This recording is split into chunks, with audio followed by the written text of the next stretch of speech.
బొట్టు పెట్టడంలో అంతరార్థం ఏంటి? ఆ బొట్లు అనేది ఎన్ని రకాలుగా ఉంటాయి? పూర్వం ఓ మాట చెప్పేవారు తల్లి, ఉండమ్మ బొట్టు పెడతా అనేవాళ్ళు.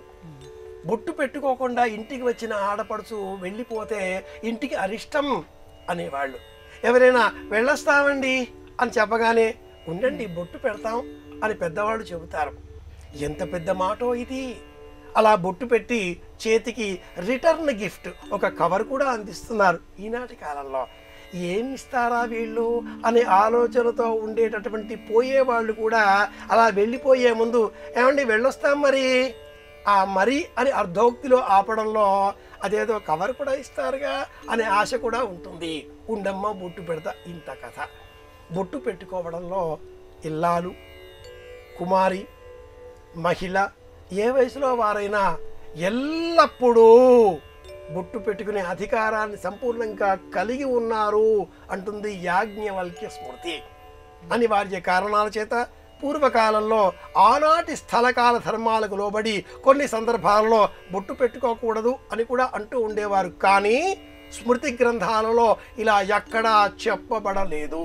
సర్వకాల సర్వావస్థలలో స్త్రీ పురుషులు ఉభయులు కూడా బొట్టు పెట్టుకోవాలి. మహిళలు భర్త ఉండగా బొట్టు పెట్టుకునే సమయంలో ఆ బొట్టు ఇలా చెయ్యి పైకి తీసుకువెళ్ళి పెట్టుకోవాలి అని మనకు అజంతా ఎల్లోరా శిల్పాలు చెబుతాయి. నీడ పడకుండా బొట్టు పెట్టుకోవాలి. అలాగే తెలుపు, పసుపు, ఎరుపు, నలుపు ఈ వర్ణాలలో ఉండే బొట్టు పెట్టుకోవడంలో ఆయా గుణాలు కూడా మనలో పెరుగుతాయి.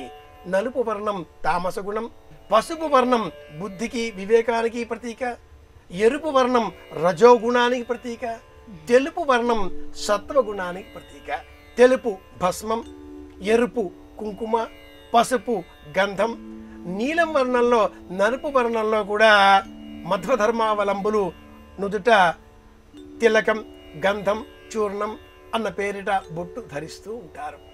ఏదేమైనా ఇలా రెండూ కలిపేటటువంటి మధ్య భాగంలో ఇడ పింగళ అనే నాడుల మధ్యన సుషుమ్న సూర్యరశ్మి, సుషుమ్న కలిసేటటువంటి చోట బొట్టు పెట్టుకుంటే క్షేమం కలుగుతుంది. ఆజ్ఞాచక్రం విస్తరించి మనకు వివేకాన్ని అందిస్తుంది. ఇది బొట్టు పెట్టుకోవడంలో ఉన్న అంతరార్థం. బొట్టు పెట్టుకున్నటువంటి వ్యక్తి నిద్రించే సమయంలో సులభంగా, సుఖంగా, ప్రశాంతంగా నిద్రించగలుగుతాడు.